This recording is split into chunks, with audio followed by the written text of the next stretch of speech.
আমরা কি কথা বলতে পারি?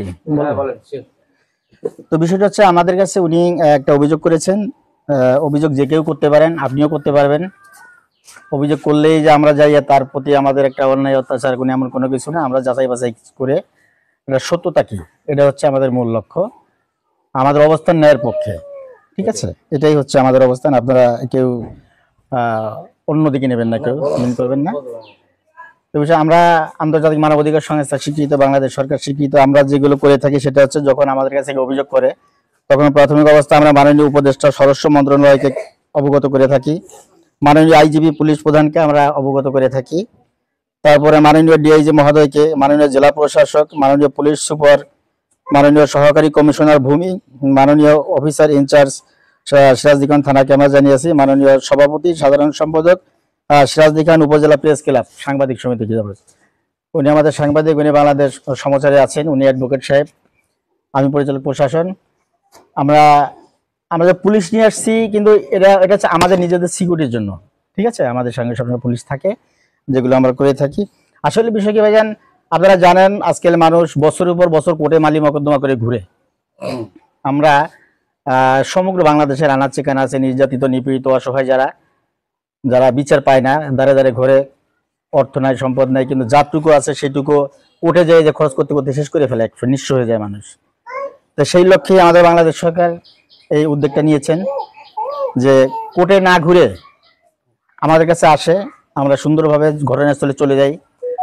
স্থানীয় প্রতিনিধি যারা আছেন, জনপ্রতিনিধি আছেন, পুলিশ প্রশাসন, আইন পক্ষের ব্যক্তিদেরকে নিয়ে আমরা ঘটনাস্থলে বসে, দুই পক্ষ নিয়ে বসে আমরা ঘটনাগুলো শুনি, কাগজপত্র দেখি। দেখার পরে সঠিক যে বিষয়টা হয় সেই বিষয়টাকে যাদের ভিতরে মনুষ্যত্ব আছে, মিল আছে, আশা করি সেগুলো ঠিক হয়ে যায়, সমস্যার সমাধান হয়ে যায়। আমরা তো দীর্ঘদিন করে বেঁচে থাকবো না। আমরা 3.5 জায়গায় মাত্র আমাদের প্রত্যেকের। আমাদের একটা কথা চিন্তা করতে পারি, আমরা কোটি কোটি কোটি কোটি সম্পত্তির মালিক, তারপরে তার আরো সম্পত্তি লাগবে, তাই না? তো আমাদের লক্ষ্য এটাই, ন্যায়ের পক্ষে। উনি যে অভিযোগটা করেছেন, আমরা আপনাদের সম্মুখে অন ক্যামেরায় আমরা আপনার মুখে থেকে কথাটা শুনতে চাই, যে আপনি আপনার অনুমতি সবাই সাপেক্ষে আপনি বলেন তো বিষয়টা কি আসলে হয়েছিল। বিষয়টা হচ্ছে কি, ওনার কাছ থেকে আজ থেকে 3.5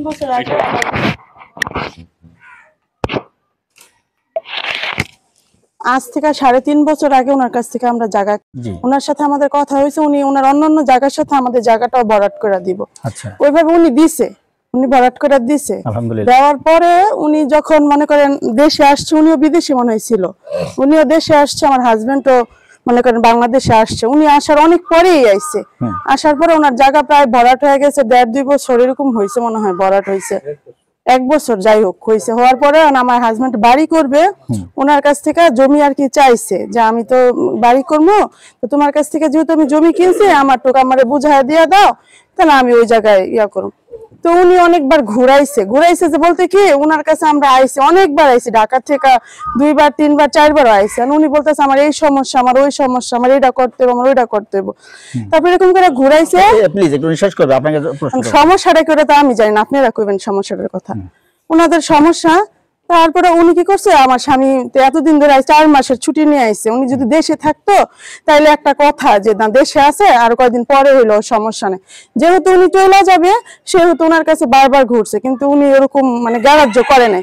না করার প্রেক্ষিতে এলাকার যত যে আছে না, যে কিছু মাতবর কিংবা স্থানীয় কিছু মানুষ ওনাদের কাছে যা বিচার দিচ্ছে, দেওয়ার পরে যে আমাদের এখানকার মধুপুর মাদ্রাসার হুজুরের ছেলে আছে, সবাই যে ওনার কাছে বলছে, উনি বলছে যে আচ্ছা তাহলে তুমি ওনাদেরকে মনে ডাকাইছিল, আপনাকে ডাকাইছিল আমি তো জানি না, ওনাদেরকে ডাকাইছিল, ওনারা একসাথে বসে ওনাদেরকে বলছে যে বাবুর জায়গাটুক বাবুরে দিয়া দে। ওনারা দিছে, মিথ্যা কথা বলবো না, ওনারা দিছে।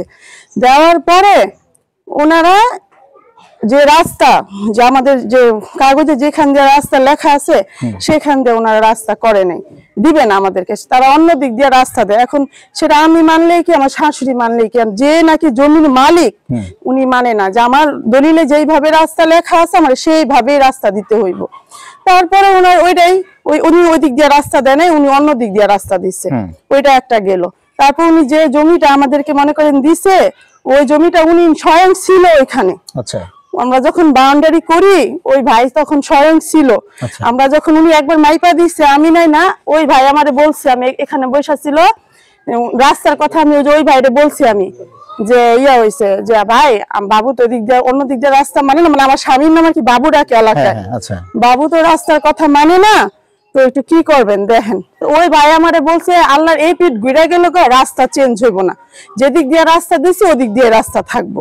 আপনি কিন্তু ভাই কথাটা আমারে কইছিলেন এই জায়গায় বইয়া, হ্যাঁ বলছে। বলার পর আমি যে আমার স্বামীরে কইছি যে দেখো হ্যাঁ রাস্তা দিব না, ওদিক দিয়ে ঘুরে যাওয়া লাগবো, তারা রাস্তা দিক দিয়ে দিব না, তোমার ওদিক দিয়ে যাওয়া লাগবে না। আমার জামাই কয় কি তুই যাইলে যা, আমি যাবো না ওই দিক দিয়া, তুই যদি যাস যা ঘুরা, আমার জায়গায় আমি বুঝি, তুই এত মাতবুটি করার কে? আমার স্বামী যেটা কথা, আমার স্বামীর ভাত খাইতে হলে অবশ্যই তার কথা আমার শুনতে হইব। তো ওনার জায়গায় উনি মানে রাস্তা আমার জমিতে আমার কাগজপত্রে যেভাবে লেখা আছে আমার রাস্তা ওইভাবে দিতে হইব, যদি না দেয় তাহলে হইব না। তো আমরা যাই হোক উনারা একটু বুঝে আসুন, আমরা আচ্ছা তাহলে জায়গা নাও, রাস্তার কথা পরেই আমরা আলোচনা করবো না। পরে উনি আমাদেরকে জায়গাটা দিছে, উনি স্বয়ং থাইকা আমরা বাউন্ডারি করছি, উনি ছিল আমাদের এই ভাইয়ের কাছে, আমরা জায়গা নিছি, ভাই ছিল, আমরা বাইরে দেখাইছি, ভাই দেখেন উনি একটা কথা বলছে ওই জায়গায় যদি আপনারা জায়গা বেশি পান নিবেন, যদি বেশি আমি বেশিও দিব না আমি কমও দিব না, উনি ভালো কথাই বলছে। তো ওই অনুসারে বাইরে রাইখা আমরা ওই জায়গা বাউন্ডারি দিছি। বাউন্ডারি দেওয়ার পরে এখন আরেক প্লটের জায়গা মাপার পরে এখন আমাদের ওই বাউন্ডারির ভিতরে না আমাদেরকে জায়গা দিয়া দেয়, আরেকজন সেটা জায়গা দিয়া দেয়, তাইলে তখন এটা কে দিল? ওই বাইরেই দিছে। হ্যাঁ বাইরেই দিছে। আমি বলতেছি ও তোমরা জায়গা বেশি নিয়ে নিছো, তা আমরা যদি জায়গা বেশি নিয়ে দিই তখন তো তোমার করে সামনে রাইখাই আমরা এটা করছি না, আমরা তো তোমাদেরকে বাইরে রেখে আমরা এটা করি নাই, ওইটা তো গেল। তো মেন সমস্যা হচ্ছে রাস্তা দুইটা, হ্যাঁ অসুবিধা নেই, বলেন। এখন উনি ওইটা তো দিছে, আর আরেকটা সমস্যা উনি আমাদের কাগজে যেভাবে রাস্তা লেখা উনি সেভাবে দিবে না, এই তো অভিযোগ আপনার। ধন্যবাদ আপনাকে। প্রিয় দর্শক, আপনারা অন ক্যামেরায় দেখতেছেন যে বাদী পক্ষ যিনি জহিরুল ইসলাম সাহেবের ওয়াইফ, তিনি জবানবন্দি দিলেন। আমরা এখন বিবাদী শওকত ভাইকে, শওকত আলী ভাই, শওকত ভাই আপনাকে আমরা ভিডিও দিয়ে দিব, অসুবিধা নেই, আপনি যতদিন লাগে দিয়ে দিব আমরা। উনি যে অভিযোগটা করলেন এটা কতটা সত্যতা ভাই একটু প্লিজ বলবেন আপনি।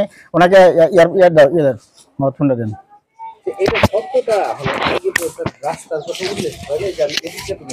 দলিল লেখা আছে কিনা? দলিলে লেখা আছে পূর্ব পশ্চিমে, রাস্তা তো পূর্ব পশ্চিমে হচ্ছে। এখন আপনার কথা শুনবো না আমরা, এখন ওনার কথা শুনবো। পূর্ব পশ্চিমে রাস্তাটা দিব, পূর্ব পশ্চিমে রাস্তা দিব। এখানে রাস্তাটা একটু দূরে যায় পড়ছে, মানে রাস্তা কোনো উল্লেখ হয় না, আমি এখানটা দিব ওখানটা দিব, রাস্তা আমি দিচ্ছি আমার সুবিধার্থে।